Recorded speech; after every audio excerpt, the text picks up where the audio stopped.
Hello বন্ধুরা, আসসালামু আলাইকুম। তোমরা কেমন আছো? আশা করি তোমরা সবাই ভালো আছো। আর আল্লাহর রহমতে আমিও ভালো আছি। বন্ধুরা, আমরা যতই ঘরকে গোছগাছ করে রাখার চেষ্টা করি, কিন্তু বাচ্চারা এক মুহূর্তেই এলোমেলো করে দেয়। আর এই দেখো, এখন আমার ছেলে স্কুল থেকে এসে ব্যাগ থেকে বইগুলো বের করে রেখে দিয়েছে এলোমেলোভাবে। তো এই যে একটু এলোমেলো রাখার জন্যই ঘরটা অগাছালো মনে হচ্ছে। আর এখন এতটাই ঠান্ডা পড়েছে যে খালি পায়ে মেঝেতে পা দেওয়াই যাচ্ছে না, সর্বদাই পায়ে চপ্পল রাখতে হচ্ছে।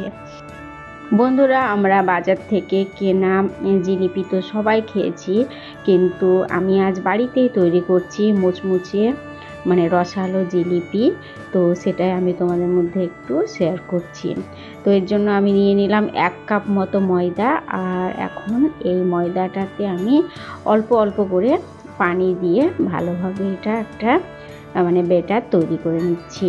তো এই যে ব্যাটারটা, তো এটা এমন হবে যেন খুব ঢিলে না হয়, আবার খুব টাইটও না হয়। তো এরকমভাবে একটা সুন্দর ব্যাটার তৈরি করে নিতে হবে। তো সেটাই আমি এখন একটু ভালোভাবে এই ব্যাটারটা তৈরি করে নিচ্ছি। তো এখন আমার এই ব্যাটারটা মোটামুটি হয়ে গেছে। তো এখন আমি 10 মিনিট মতো এটাকে রেখে দিচ্ছি।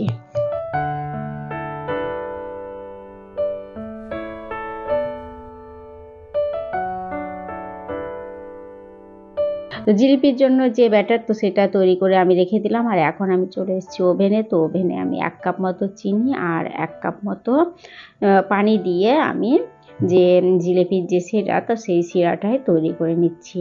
তো এখন আমি যে ওভেনে যে ফ্লেমটা, তো এখন এটা হাই করে দিয়েছি। আর এটা ভালোভাবে চিনিটাকে গলিয়ে নিচ্ছি। আর যখন এই পানিটা ফুটতে শুরু করবে, তখন আমি ওভেনের ফ্লেমটা একটু কমিয়ে দেব, মানে লো ফ্লেম করে আমি এই যে জিলিপির জন্য যে শিরা, তো সেই শিরাটা তৈরি করে নেব।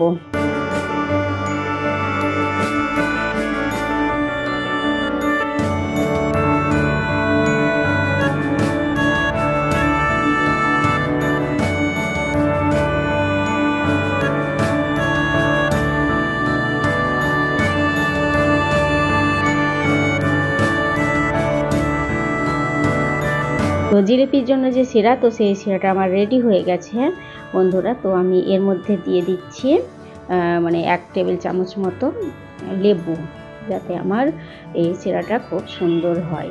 তো এখন আমি লেবুটা দিয়ে দিলাম। আর আরও একটু ভালোভাবে এটাকে নেড়ে চেড়ে নিচ্ছি।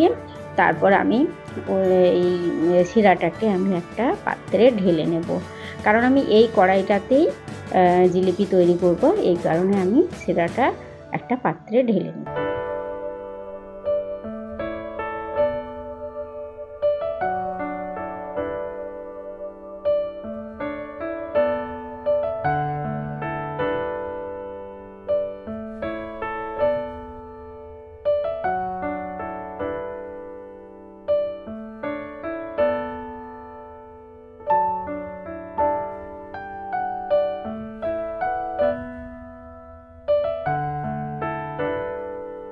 তো জিলিপি শিরাটা ঢেলে নেওয়ার পর আমি কড়াইটা একটু ভালোভাবে ধুয়ে নিচ্ছি, কারণ ভালোভাবে না ধুলে এর মধ্যে যে শিরাটা লেগে থাকবে, তো সেটা পুড়ে যাবে। তো এই কারণে আমি একটু ভালোভাবে কড়াইটা ধুয়ে নিচ্ছি।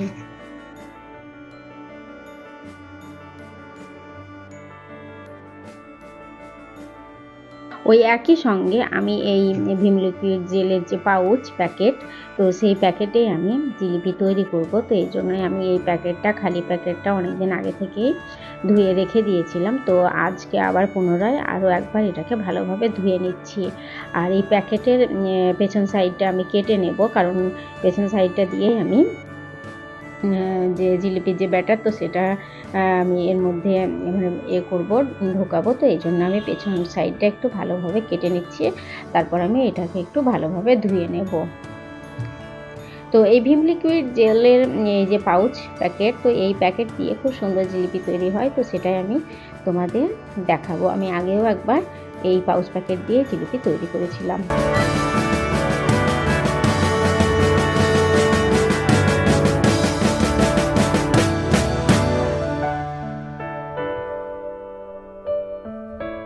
তো এই ময়দার ব্যাটারটা তৈরি করে নিয়ে আমি 10 মিনিট মতো রেখে দিয়েছিলাম। তো এখন চলে এলাম আবার পুনরায় ব্যাটারটাকে ভালোভাবে একটু ফেটিয়ে নিলাম এবং এর মধ্যে দিয়ে দিচ্ছি আমি 1 টেবিল চামচ মতো, মানে 1 টেবিল চামচের একটু কম পরিমাণ আমি বেকিং সোডা এর মধ্যে দিয়ে দিচ্ছি। কারণ বেকিং সোডা বেশি হয়ে গেলে জিলিপির যে তৈরি হবে তো সেটা অনেকটাই ফুলে যায়, তখন সেটা তাড়াতাড়ি এর যে ক্রাঞ্চি ভাবটা থাকে তো চলে যায়। এই কারণে আমি একটু অল্প পরিমাণে বেকিং সোডা দিয়ে দিলাম। আর দিয়ে দিলাম আমি একটু ফুড কালার, কারণ এর মধ্যে যে কালারটা আসবে তো দেখতে খুব সুন্দর লাগবে। এখন আমি ভালোভাবে এটাকে একটু নেড়ে চেড়ে ভালোভাবে একটু ব্যাটারটাকে গুলে নিচ্ছি।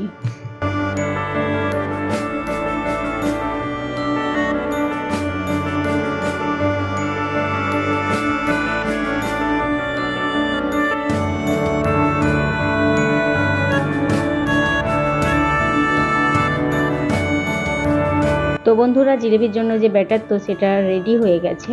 তো আমি এখন এই ভিম লিকুইড জেলের পাউচ প্যাকেটে এটাকে ঢেলে নিচ্ছি।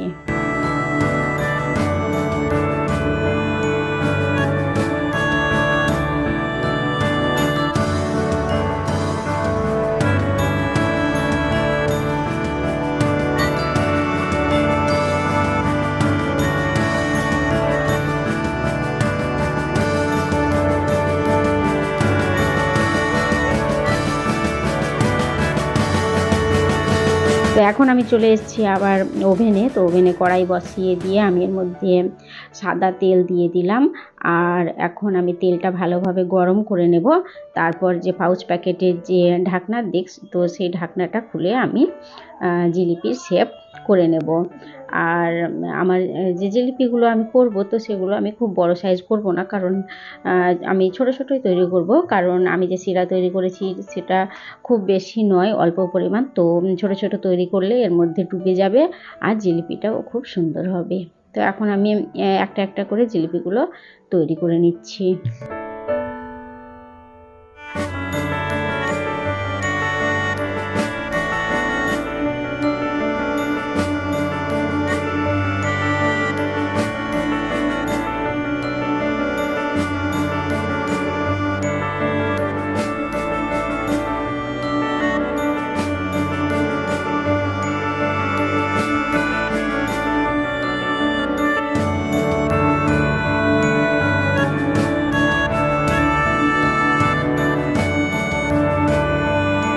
তো এখন আমি এই যে জিলিপিগুলো ভেজে নিচ্ছি। তো এগুলো আমি ভালোভাবে একটু ক্রাঞ্চি করে ভেজে নেব, যাতে জিলিপিগুলোও মানে মুচমুচে আর সুন্দর হয়।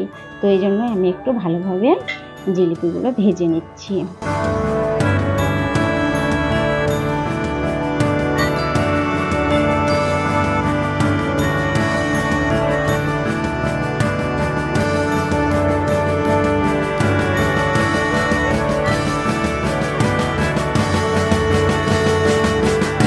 তো বন্ধুরা দেখো, এখন জিলিপিগুলো কি সুন্দর মানে ব্রাউন কালার এসছে আর এগুলো একদম ক্রাঞ্চিও হয়ে গেছে।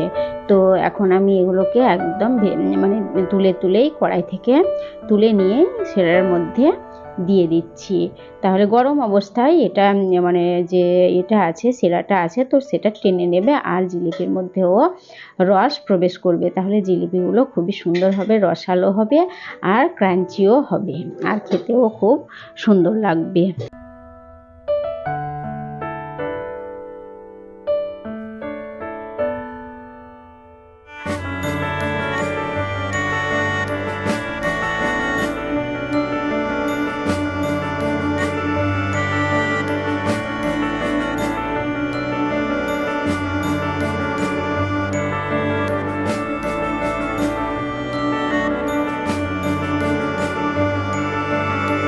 তো বন্ধুরা, আমার এক কড়াই জিলিপি ভাজা হয়ে গেল আর সেটা আমার রসের মধ্যে দিয়ে দেওয়া হয়ে গেল। তো আমি আরও একবার কয়েকটা জিলিপি তৈরি করে নিচ্ছি আর এগুলোকে সুন্দরভাবে ভেজে আমি এগুলো রসের মধ্যে দিয়ে দেব। তো এখন আমার যে জিলিপিগুলো ভেজেছিলাম তো সেগুলো রসের মধ্যে দিয়ে দিয়েছি আর সেগুলোও মানে রস টানতে শুরু করেছে, মানে এর ভিতরে রসটা প্রবেশ করবে, তাহলে জিলিপিগুলোও খুব রসালো আর ক্রাঞ্চি হবে আর খেতেও খুব ভালো লাগবে।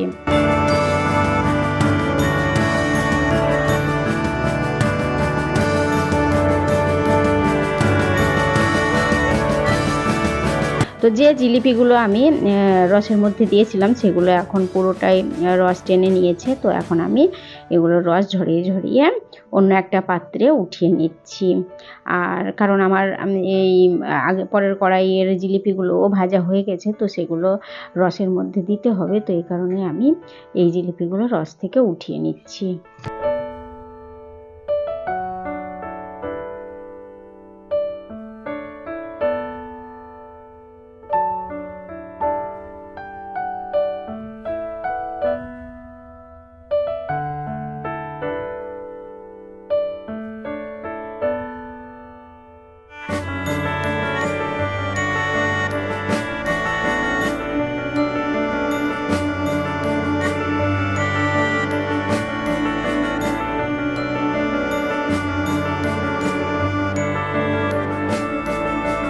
তো বন্ধুরা এখন আমি পুনরায় এই জিলিপিগুলো রসের মধ্যে দিয়ে দিলাম, আর কিছুক্ষণ আমি এগুলো রসের মধ্যে রেখে দেবো যাতে জিলিপির মধ্যে রসটা পুরোপুরি প্রবেশ করে।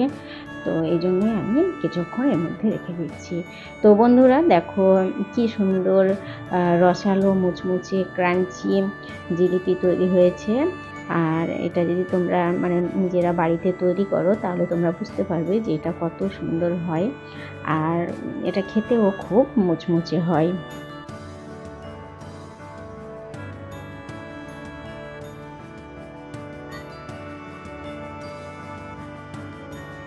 তো বন্ধুরা এটা খেতে কেমন হয়েছে তোমাদের আমি একটা খেয়ে দেখাচ্ছি। এটা খুবই মুচমুচে আর রসালো হয়েছে, তো এতটাই টেস্টি হয়েছে আমি তোমাদের বলে বোঝাতে পারবো না। বন্ধুরা খুবই সুন্দর এটা তৈরি হয়েছে। তো বন্ধুরা আজ এখানে শেষ করছি, আবার দেখা হবে অন্য এক ভিডিওতে।